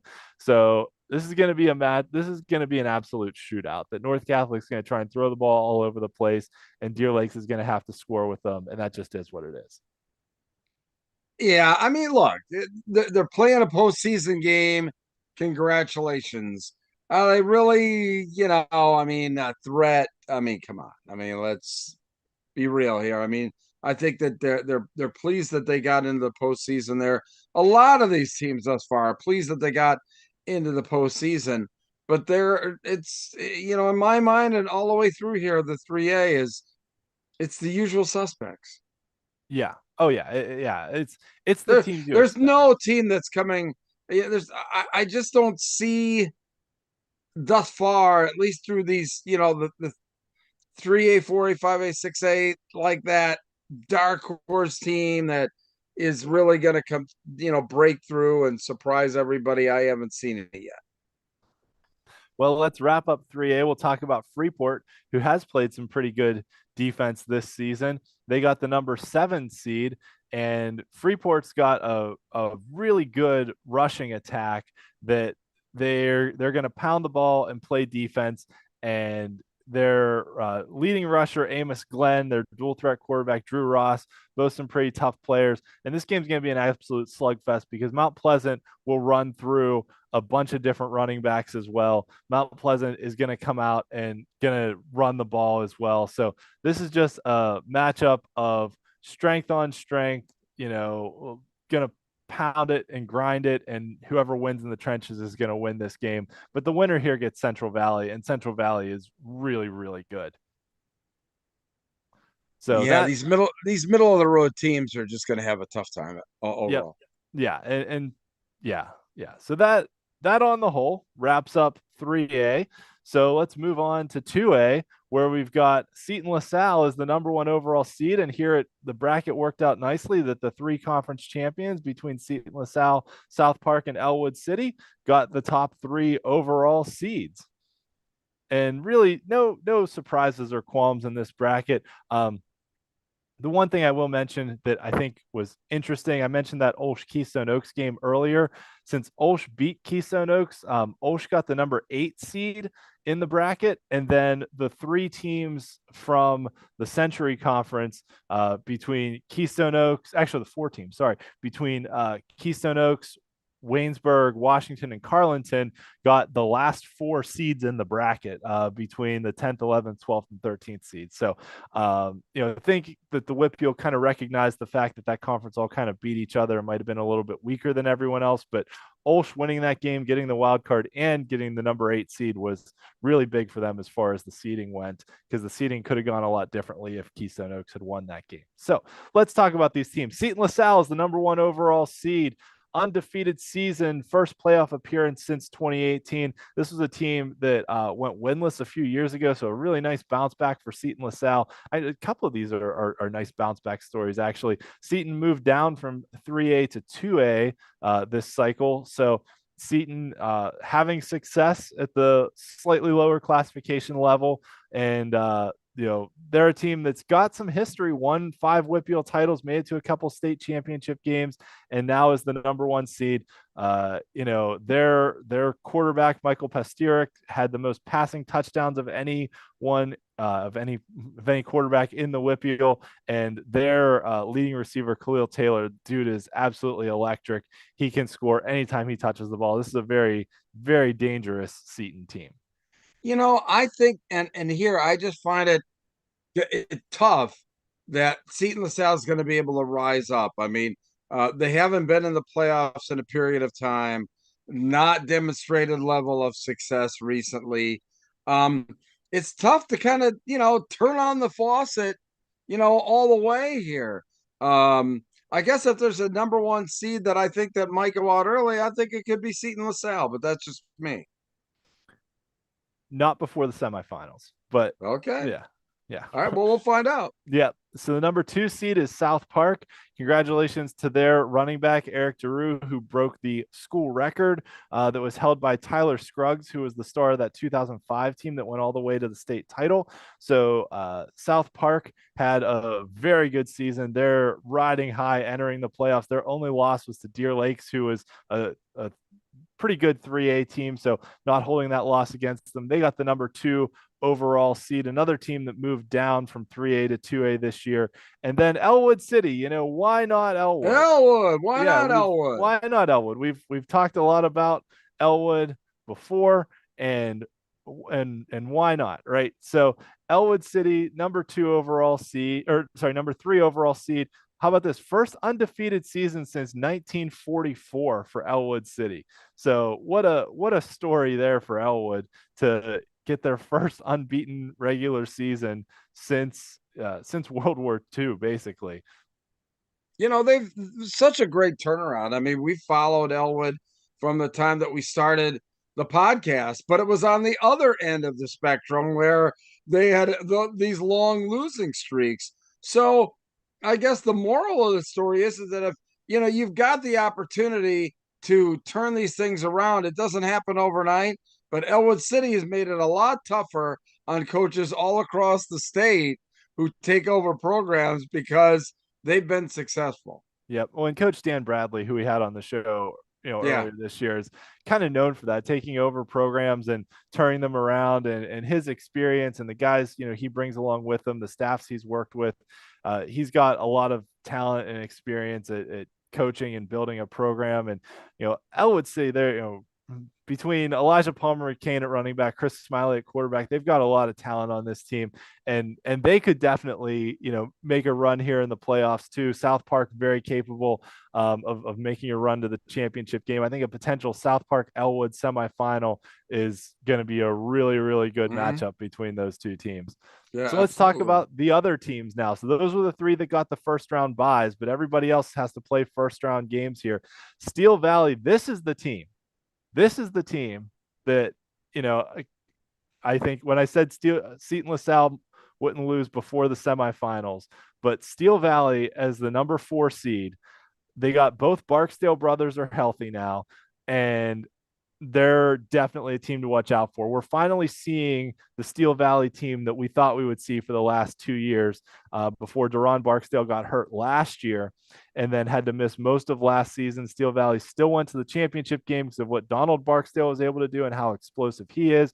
But now Deron is back and fully healthy.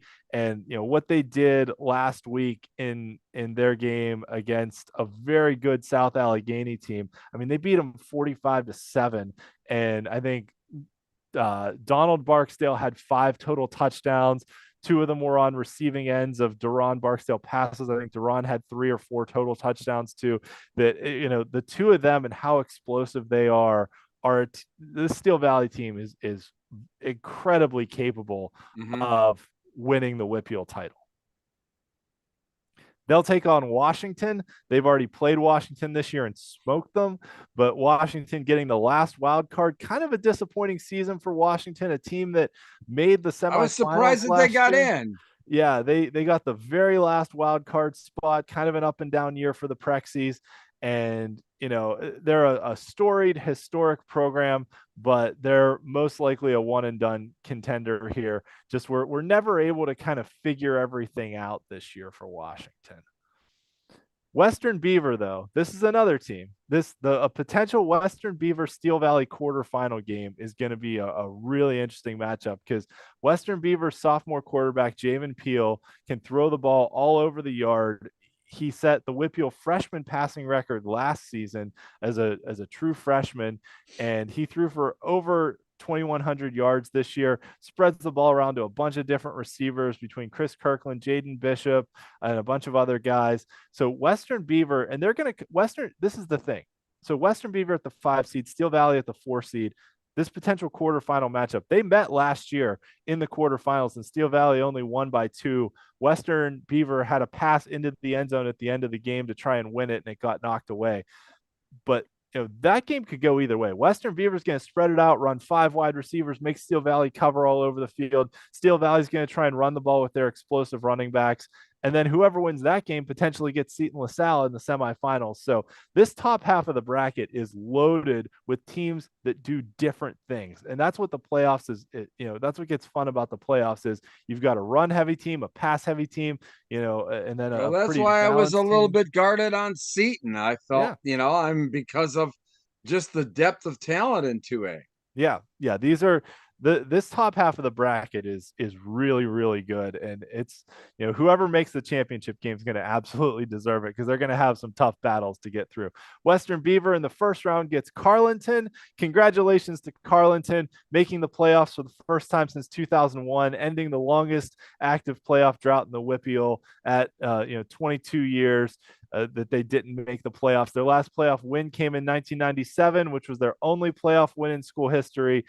They've got a really fun dual threat quarterback in Devontae Dean. He was on our players of the week list this week with 5 total touchdowns. So, Carleton, really nice turnaround story for their program. Congrats on making the playoffs. Unfortunately, they've got a good Western Beaver squad in the first round. Yeah. Maybe a quick exit. Yeah. Olsh, I mentioned them earlier. So the winner of this 8-9 matchup gets Seton LaSalle in the second round. Olsh getting that number 8 seed. They've got a quarterback in Van Cavals, who's a D1 recruit at defensive end. He's like 6'4", 250. He's just an absolute load and has a heck of an arm at quarterback too. So Olsh getting the number 8 seed. They play some tough defense, have had some struggles this season on offense, but Olsh, very good, very talented squad at number 8. They got that tight win over Keystone Oaks in week 9 to get into the playoffs, earn that wild card, and get a home playoff game as well. Actually, I'm not sure where they're going to play that game though, because they usually play their home games at Moon, and although they might still be able to play at Moon because Moon's on the road at Penn Hills. So get a home playoff. Never mind. Yes. Yeah. All right, Olsh gets Riverside. This is a nice bounce back story for Riverside. They were one of the bottom teams in their conference last year and really got here to the playoffs on the strength of their defense, allowing just 15 points a game, and held some good teams in check, held a good Elwood City offense in check. Elwood City had to come from behind to win that Rivell rivalry game. So Riverside, overall, a very tough defensive squad, gets back to the playoffs for just the second time in the last 5 years. And this matchup with Olsh now, 2 pretty tough defenses between Riverside and Olsh. So this is going to be a tough, tight, low scoring game between these 2 squads. So we'll see how it all plays out when all is said and done.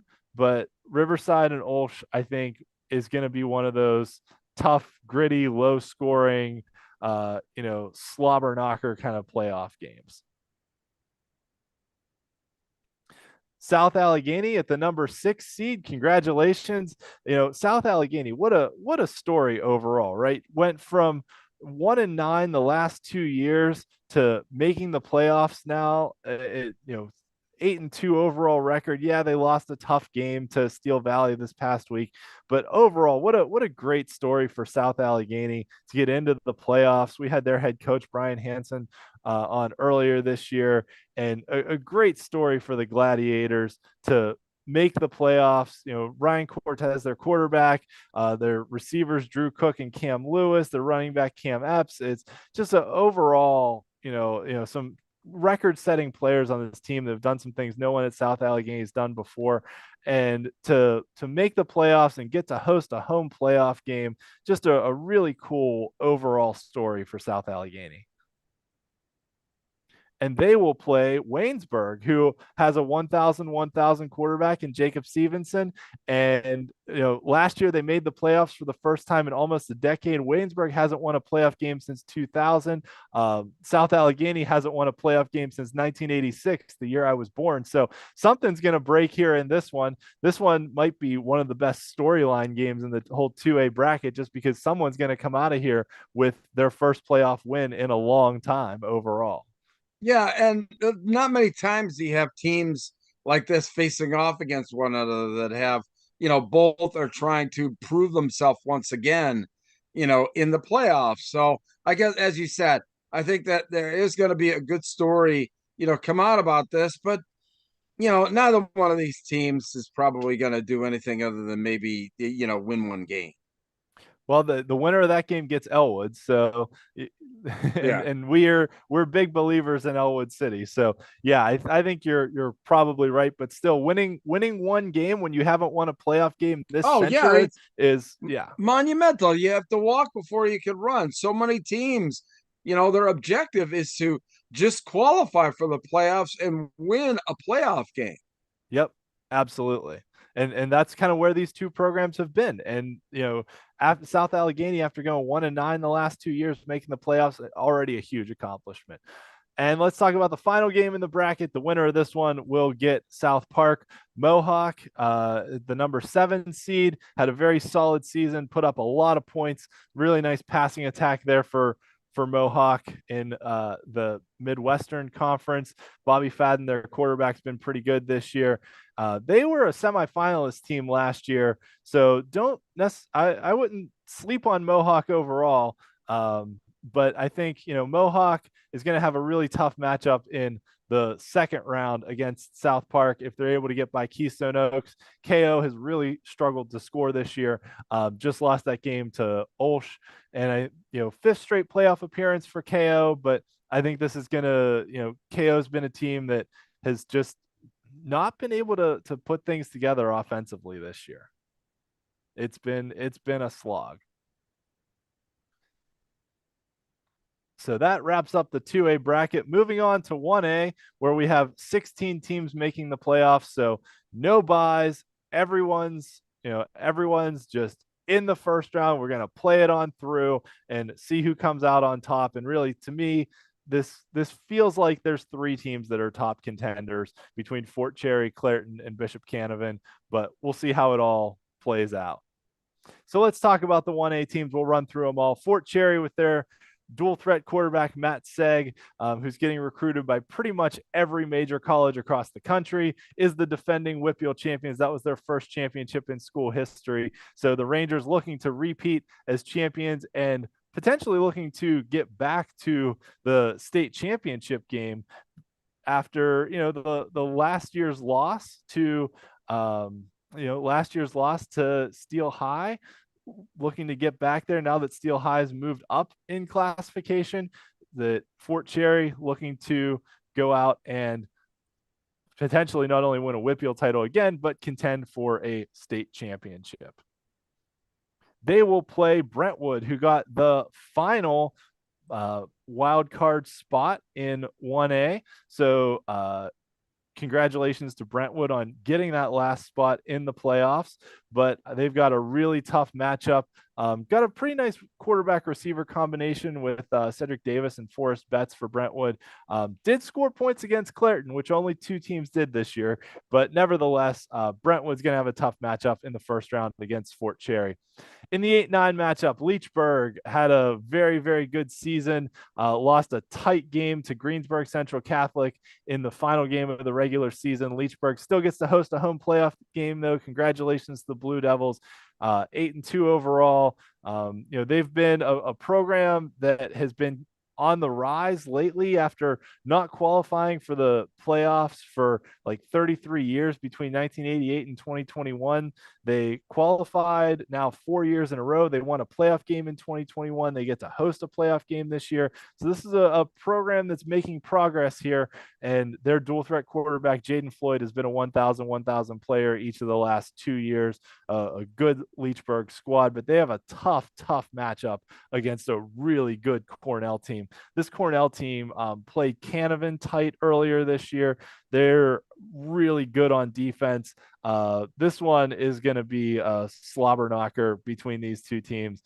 Cornell just loaded its skill positions with talent, especially in the backfield. Walter Clare, Khalil Johnson, Paris Green, Mark Stuckey at quarterback, Mikey Keys at receiver. This is a good Cornell squad that don't be surprised to see this one be just a back and forth shootout, because Cornell can score and Leechburg can score. So this is going to be a really good first round playoff game. You think Cornell wins a second playoff game or has the opportunity to win a second playoff game? No, they played in a conference with they played in a conference with Fort Cherry and got absolutely smoked by Fort Cherry earlier this year. So for as high as I am on Cornell, and I think they're a good team, they got smoked by Cornell or by Fort Cherry earlier this year. It was let me find the score here. Don't remember that one off the top of my head. It was 35-6. I mean, so Fort Cherry just blew them out of the water when they played. And right, maybe they could play them closer, but I think Fort Cherry's just that much better. Okay. Neshannock beat Laurel to win the Big Seven conference title. Neshannock moving down from 2A to 1A this year, gets the number 4 overall seed. And really, really good, solid year for the Lancers. They've got a good quarterback in Gino Mazzocco, some good receivers like Dom Cabellis, another good running back in Anthony Eakin. And Neshannock's calling card has always been how good they are in the trenches. So I think for Neshannock, they're going to beat you up front. They've got some big dudes in the trenches, and they've got a dual threat quarterback in Mazzocco plus a running back in Anthony Eakin. They can make some noise in the playoffs. So I would not at all be surprised to see Neshannock and Fort Cherry play in the semifinals. Wow. Neshannock gets Jeanette in the opening round of the playoffs. And Jeanette has some good players. They've got a good offense, but they just cannot stop the run this year. Leechburg ran all over them. Some other teams have run all over them. And Jeanette's dual threat quarterback, Camone Brown, it was just about 50 yards shy of being a 1,000 player. Jace Powell, their leading receiver, is really good. Jeanette can score. They just can't stop anybody. And against a team like Neshannock, who wants to run the ball, has some powerful runners and a good line. This is going to be a tough game for Jeanette. And as good as Jeanette is offensively, you got to be able to stop the run to win football games, especially once we get into November. Greensburg Central Catholic is the number 5 seed. This 5-12 game, features one of the best matchups, I think, of just exciting football players around the WPIAL. So Greensburg Central Catholic's quarterback, Samir Crosby, I think he was our week 0 player of the week. Very nearly was a 1,000 player, had over 1,100 passing yards, over 900 rushing yards, over 31 total touchdowns this season. Samir Crosby, one of the most exciting players with the ball in his hands. And GCC 4 straight playoff appearance, and looking to potentially make some noise in the playoffs. They've got a good squad. Crosby's really, really good, and they're taking on a Monessen team that is led by Tyvon Kershaw, who is absolutely explosive. This kid can score any phase of the game, anytime he touches the ball. He scored 28 total touchdowns this year, 1,300 yards rushing, over 250 receiving yards, and just kick returns on defense, whatever it is. So this game is Crosby against Kershaw. There's other players on the field. Both teams have other good players, but Crosby against Kershaw is what this game comes down to. And whoever can put up more touchdowns is going to win it. So that is the 5-12 game. So moving on to the bottom half of the bracket, where we have Clairton as the number 2 seed. Clairton had the top offense and defense, not only in 1A, but in the entire WPIAL this year. Clairton's defense only allowed 14 points all year. They also had a fumble return for a touchdown that was, scored against their, again, when their offense was on the field. So it wasn't scored against their defense. So that was the 21 points. Leechburg scored a touchdown, Brentwood scored a touchdown, and Steel Valley returned a fumble for a touchdown. And that's all that's been scored on Clairton all year. Clairton's offense is so deep. Their defense is so good. This team is incredible. They're physical, they're tough, they're good at the line of scrimmage, and they have so many different playmakers that I don't think we've had a Clairton player on our players of the week list all year, because every week it's like this guy scored 2, this guy scored 2, this guy scored 3. That they just have so many different players. Their quarterback Jeff Thompson threw for almost 1,700 yards and 24 touchdowns. They've got 4 different players with over 250 receiving yards. They've got a little something to prove, though. They do. Quite honestly, their top 3 rushers between Drakir Jones, Dante Wright, and Michael Ruffin are all averaging over 11 yards per carry. Those 3 guys have all scored double-digit touchdowns. Jones has 18, Wright has 13, Ruffin has 10. Therese Wooding's been a really good 2-way receiver defensive back. Amir Corell at receivers got D1 offers. So this Clairton team is absolutely stacked. And if anyone can beat Fort Cherry this year, it's probably Clairton. All right, moving on. we've got Rochester, who takes on Clairton in a historic matchup. These teams have met a lot of times over the years. Rochester got into the playoffs via a wild card, but Rochester has had some struggles this year. Laura, the running back, is pretty good, but overall, they're going to get the floor wiped when they play Clairton. So Rochester got into the playoffs. They've had a lot of success historically, but they drew Clairton, which is an awful matchup for anybody. Yeah.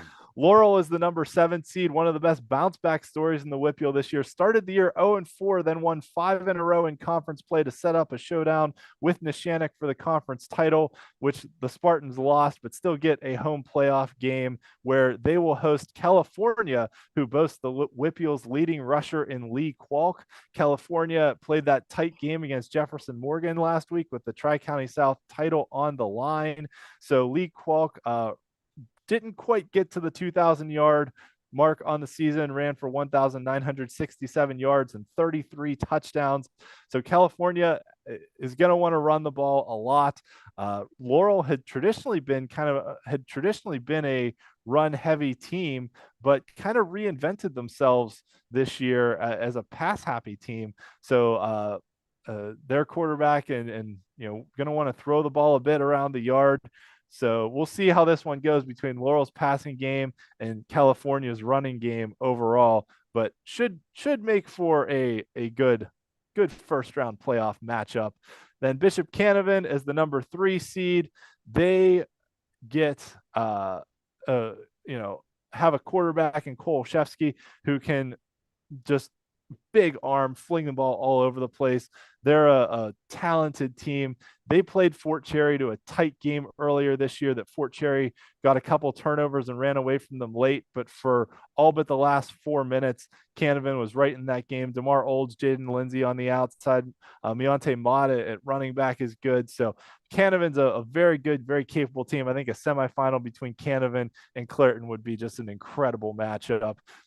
They get Bentworth in the first round of the playoffs.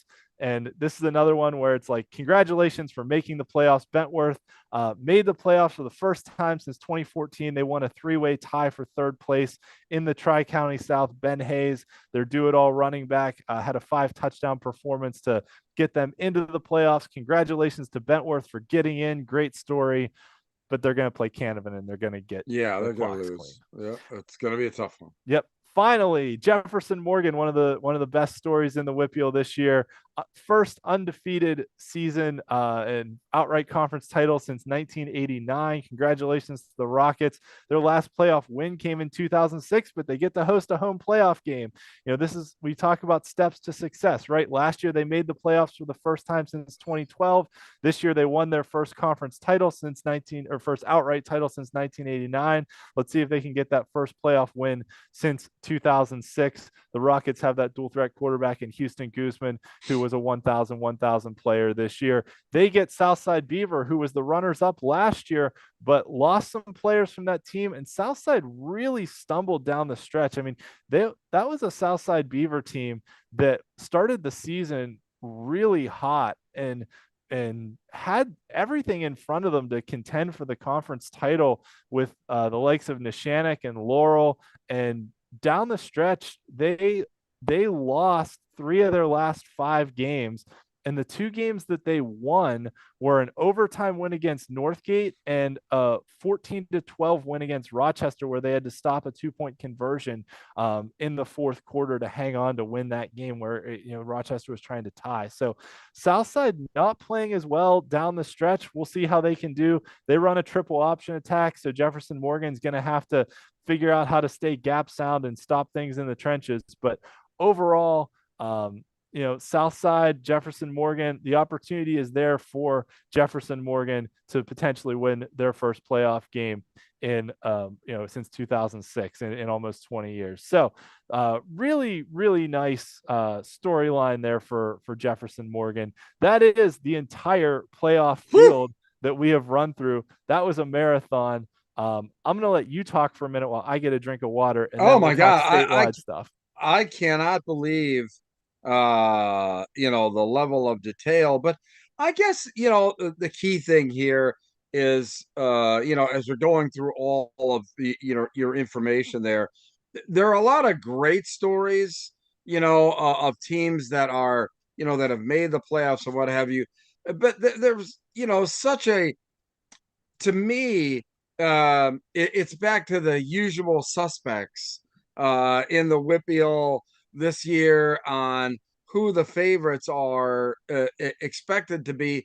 I don't see a lot of opportunity for, the dark horses, for a team to maybe, appear. Some of the teams that are getting in for the first time in a while, boy, it's hard to see them even winning one game, but the exception of that one matchup where, two teams are, somebody's got to win, who hasn't played, one another in some time there. So that's my overriding take, on the WPIAL tournament.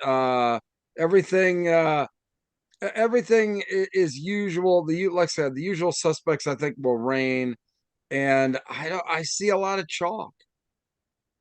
Yeah, I think the top seeds this year are all very good. I have a hard time seeing anyone seated below fifth Yeah. in any classification for making a run. And I went to fifth Not just like because of Beaver last year, or or was it last year that they had that they had the big Beaver run? Falls. Yeah, Beaver Beaver Falls was Falls. the 10 seed last year. Yeah, but they played, yeah, Beaver Falls was the I don't see any of that happening this year. No, I don't see that happening either. And I'll say I only went down to fifth because that's where Avonworth and Western Beaver were seated, and I think those are teams capable of making a run in their respective classifications. But I think overall, yeah, it's there's probably going to be a lot of chalk. So let's talk statewide a little bit. So I did Yeah, update my statewide rankings here, so we can take a peek at those. We'll get into the statewide brackets in a few weeks once we kind of start to get down to like the last sure. 16. But overall, heading into the playoffs in 6A, a lot of just a lot of the 6A teams and a lot of the strength of it is in the eastern half of the state. But North Allegheny Central Catholic both appearing in my 6A rankings. And this week, LaSalle College, who I know is the Penn Live's #1 ranked team, moved up enough in my mathematical formula to get into the top 10. And I know you're really high on that LaSalle team. I am. I think that talent wise, they're as good as there are, and um, they've got a lot of talent at a lot of positions, and it might be, one of the things that there were a lot of question marks out with their offensive line has really turned out to be maybe their biggest strength. So that's pretty lofty praise, but I think one that uh, is due. I think a team that I saw last week, I did the Wilson Manheim Township game. Boy, Wilson is, really just a tough football team. And out of District 3. And the reason I keep focusing on those is because those are the ones most, that the WPIAL teams should start paying attention to. Yeah. Teams like Wilson, teams, in 6A. So, out of District 3, everybody should be checking, the 6A, 5A brackets out of District 3 because any of the WPIAL fans there. Yeah. And on the 5A side, my gosh, it is a minefield in District 3. Don't really have, Mechanicsburg, Bishop McDevitt, Conestoga Valley. You've got them in there. All very, very, very good clubs. I think that, those District 3 teams are going to match up, pretty well against, the Upper St. Clairs and the Pine Richland and the Peters Township, and the Woodland Hills. Boy, those are going to be just gargantuan matchups when we get to state semifinals, in 6A and 5A. What do you think, Ian? Yeah, and the way the 5A bracket works out is, it's basically the WPIAL championship and the District 3 championship are the state quarterfinals, and then the winners play in the state semi. for the right to get to the championship game. And that's where the strength of the state is in the WPIAL and in District 3 as far as 5A goes. So I like the chances of whoever wins that game to win the state title in 5A. In 6A, if I remember correctly, I think the WPIAL champ has to play District 6 first, which is State College, who's got a pretty good State squad. College is pretty gosh darn. They're not ranked in here, but I think Penn Live has them as like number 3 in the state or 4. Yeah, they're very, very good. So yeah, Yeah, I saw them dismantle CD East a couple of weeks ago. So that's impressive. that's the Mid Penn Commonwealth champion is always one of the upper echelon teams in the state of Pennsylvania. Yeah, and the State College just beat Bishop McDevitt too, didn't they? That's correct. Yeah. Yeah. I was trying to find where they were ranked quickly here while we were talking. But I think they were number 4. Yeah. 3 or 4. I think in the Penn Live rankings, you're right. I was looking to see where I had them, where they fell in mine. Not that far out. They were number 13 in 6A in my rankings. So and the other one obviously in 6A is St. Joe's Prep, but they're going to have to play LaSalle College in the District 12 Catholic You don't League have Championship. Imhotep in there at all either. I mean, between look, I guess the equivalent, it's like LaSalle College / St. Joe Prep / Imhotep. I think that's kind of like the equivalent of that, because only one of those 3 teams is going to make it to the PIAA tournament. Yeah, and we talked about this a little bit last week, so I won't rehash it all. But in my mathematical formula, you get credit for basically playing better opponents. Like the win percentage of your opponents matters. So a lot of and playing teams from higher classifications. So between LaSalle and St. Joe's Prep and Imhotep, they played some of the independents of the world, the Malvern Preps and those teams that you don't get as many points for playing those. And they've played some out of state teams that don't have as good records. Right. St. Joe's Prep played a Our Lady of Good Counsel team out of Maryland who plays in like the Maryland Catholic Travel League, like with DeMatha and those, but Good Counsel went like 4-5 this year. So it wasn't, they didn't get a lot of credit for beating a team with a lot of wins there. So, all right. Well, let's move on. So 4A, 3A, Pope John Paul moves up to the number 1 spot in 4A after Montour lost to West Allegheny. TJ Montour Aliquippa appearing from the WPIAL side in the 4A rankings, which I think is probably about right. I might have them a little higher personally, but there's some good 4A teams, and this is where we start to get that statewide distribution between District 4, District 3, the WPIAL, District 1, District 12, District 11. So between 10 teams in the rankings, I think there's 5 different districts represented. I'm impressed with your rankings on 4A. I mean, to me, it looks like that's what we should be using to rank, these teams. Shamokin undefeated. LS just beat Wyomissing for the Lancaster Lebanon League Section 4 championship. Bonner, Aliquippa. I mean, look, the just powerhouse teams. And that and Pope John Paul II, that's who our buddy Joe Santoliquito thinks is coming out of 4A in District 1. And but really interesting. And 3A, Danville has just been a juggernaut. But as you rightfully show, Scranton Prep number 1, their only loss was to Canisius out of Buffalo, New York. And I think it's an equivalent of like a 5 or 6A team here in Pennsylvania.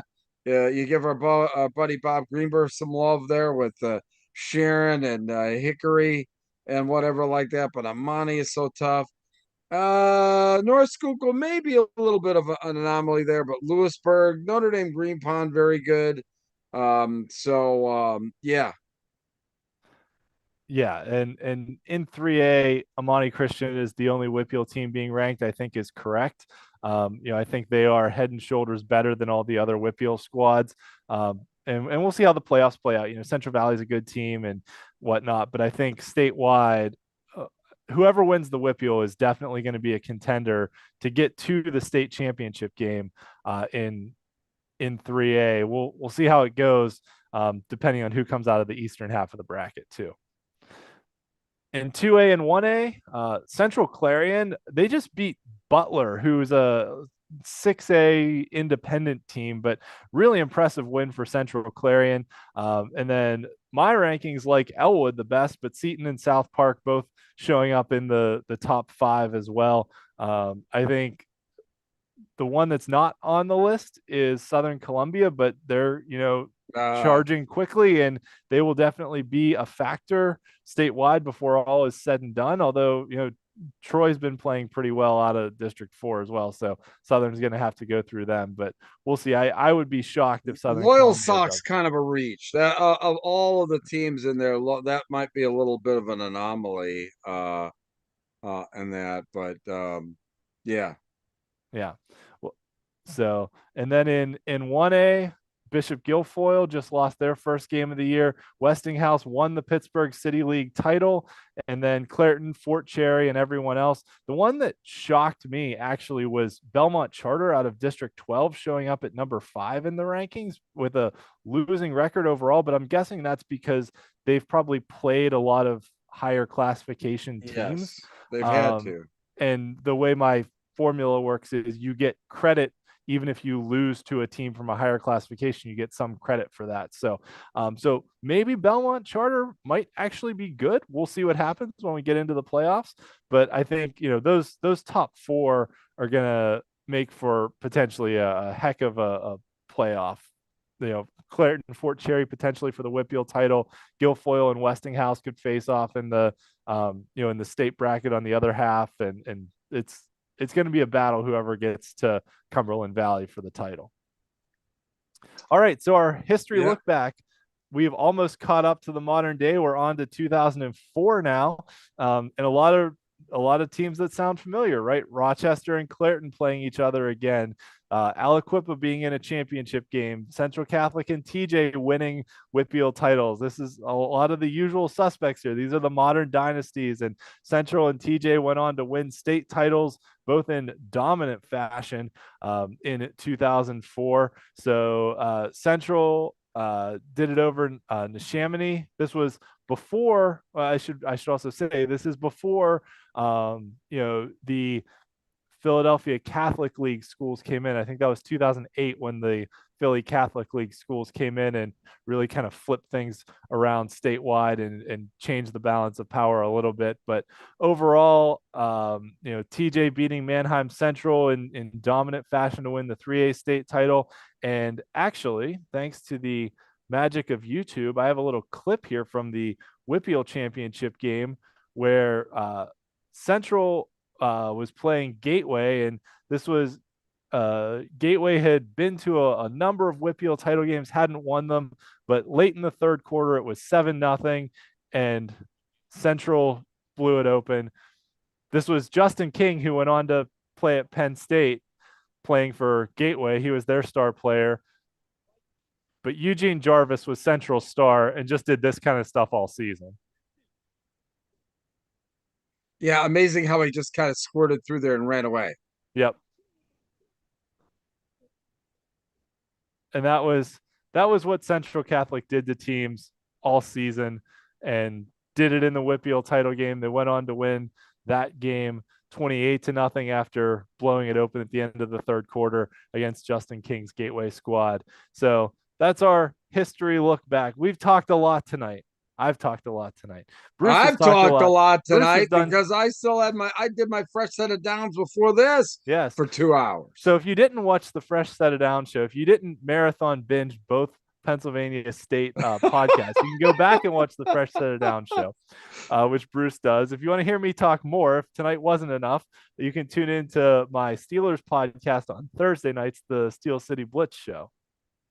Yeah, and fresh set of downs, we kind of, we had our specialists from District 2, District 4, our buddy Joe Santaliquito talking District 1. I mean, we bring in the guys who, really live in the areas and, have the real inside knowledge to give us the breakdowns. We looked at all of the brackets from District 11, 4, 2, 3, 1, all the classifications, and we'll continue to break those down, as the tournament goes on there. So that's myself, Dave Micah, Fresh Set of Downs, 7:30 Tuesday nights, And or on demand. Just yes, yep.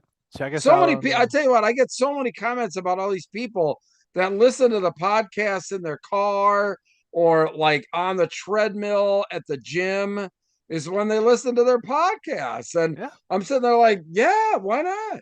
Yeah. Yeah. Listen to us anytime, any way you want to. So thanks everyone for tuning in tonight. You obviously know where to find us on YouTube. I'll have some game previews on steelcityblitz.com for the first round playoff games happening this week. And check us out on our social media sites as well. So thanks everyone for staying with us for this marathon 2-hour playoff preview show. Yeah, thank you very much. We appreciate all the support. We had some lively stuff going on the live chat tonight as well. So for my buddy Ian McMeans, hey, I'm Bruce Badgley, man. I'm running out of gas, but I can't wait till next week.